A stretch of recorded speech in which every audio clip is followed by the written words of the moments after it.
One, two, three, go! Welcome back. And this time, on the opposite side of the spectrum, Prince of Persia. Well, this was totally unintentional. The time, my brother-in-law gave me Prince of Persia for free. He, got it, dirt cheap from a friend or a relative. And at the time I was playing God of War, and it's like, whoa, that is a weird coincidence. Not irony, coincidence. And it was coincidence because I was thinking of 300 the other day before that. And so I think it's kind of a weird kind of thing, because, you got Spartans and Persians, what the fuck? Play them at the same time. And that's what I did. Though I played, I finished up God of War first, then I moved on to Prince of Persia. Excuse me. And, I gotta say, I can see why people would give this game a 10 out of 10, though I do not agree with them. It is greatly polished. It is fun. The strongest points in this game is with the platforming and the wall running. Oh god, I love the wall running. That is fantastic. The parts where it falls flat on its face on is the battle system. This when you get in a battle is just overly long and tedious, and the prince is a flaming pussy. As it were, he is no Kratos. He is a pampered pretty boy. And, of course, through the whole game, we get the quote-unquote prince moniker toward him, and it is just pretentious, and the game is told through a first-person not first-person, but first-person as a narrative. It's narrated by first-person point of view, but he is telling the story to someone. And, like that, it really does come off a tad pretentious when he's talking and stuff. He has this really smarmy British accent. No offense to British people at all. It's just every time that it's a foreign when it's a foreign country that doesn't speak English and they give them an English speaking voice, they have an English accent, British accent or whatever. They didn't do that in God of War, but they did that in Rome. Try that TV show, Rome. It's really good. Though it's really kind of weird and offsetting. Though the prince is trying to prove himself to his father because, I can fight too. But the prince's greatest ability is his agility and wall running and backflipping and all that hopping around and stuff. But, don't get me wrong, the combat system's very fluid. It's just when it comes to, you can get easily gang raped by a bunch of, sand demons. Easily, if there's, 3 around you and you're in a corner, you are fucked.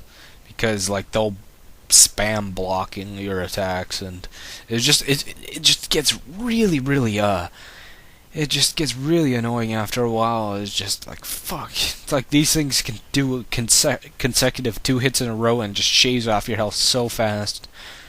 But I can see where the challenge in that is. With the Prince of Persia games, their battle system has never been the greatest, such as the original and the sequel, The Secret Fire of Flame, or whatever.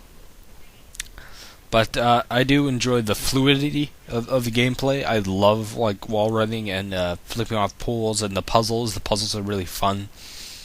Though the story narrative, it just really comes off pretentious, and I just didn't have as much fun as in God of War. In God of War, it felt more epic. This just felt entirely just pointless romp. If you get to the ending, you'll realize that, wow, I just did all this for nothing. None of this actually happened. Fuck you, EA Montreal. You froggy bastards. And it's whole ending with the wizard and Visitor. I don't know, it's stupid enemy name. He wants a dagger of time because he's sickly ill. Sands of time, and it's really weird. Hopefully when I get to Warrior Within, they really polish up the battle system. And with Warrior Within, I hear they got rated M for mature, because we're extreme. And we got rock music. Though it's a period piece, though a fantasy period piece, doesn't make sense. Anyway, I hope they improve that on with the sequel, Warrior Within, and Two Thrones I'm looking forward to. It's an interesting franchise. I think they kind of go with the whole kind of historical slash fantasy hero of a thousand faces with God of War and with fucking Prince of Persia. I don't really say Assassin's Creed because that's more science fictiony, and I just think the whole concept is kind of and it's like, oh fuck, it's a science fiction. God damn it! Thought I was actually in the Middle Ages or Crusades or fucking when. Other game series I can't really think. What would you say is another game series that kind of match up with this kind of historical kind of historical-esque hero that's in here? Maybe Tenchu. That's more of that's more of a not samurai ninja, just plural up. But I'm kind of going off topic here. I'd say that Prince of Persia gets 8 out of 10. Is just the ending really just fucks you over, and so does the same as Farah. Oh, I forgot Farah. Probably one of the most annoying. The whole other half of the game, or the whole 2/3 of the whole game, is an escort mission that really just gets annoying. If she dies, the whole game's over, and just really just fucking hell.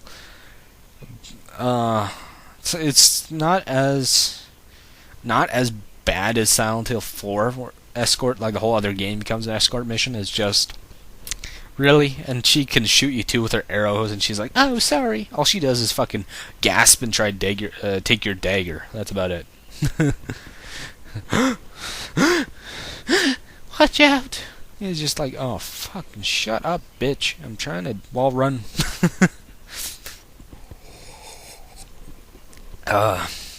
If I got on a bit of a tangent, and if you really like this game, I don't apologize. It's just, it's your opinion. This is my opinion too. Is just meh. I don't know why this got a 10 out of 10. I know why. I can see that. It's just, other things that people just were far too forgiving of this game. Yeah.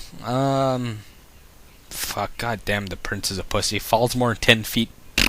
Dead. More than 10 feet. Don't they know that 25 feet is the height of moderate damage, or moderate injury, as it were? Then, well, it's not as bad as Conker's Bad Fur Day. God, you fall like more than 5 feet in that game, you get hurt bad. I mean, you don't die, it's just, you just get hurt. More than 5 feet, boom. Knock off your chocolate bar. Yeah. If I'd say pick up the 2, I'd say pick up God of War. Far better. But you'll get fun out of this game too. Also 8 hours, the gameplay of this. Yeah, may the Force of Evil become confused on the way to your house. Bye.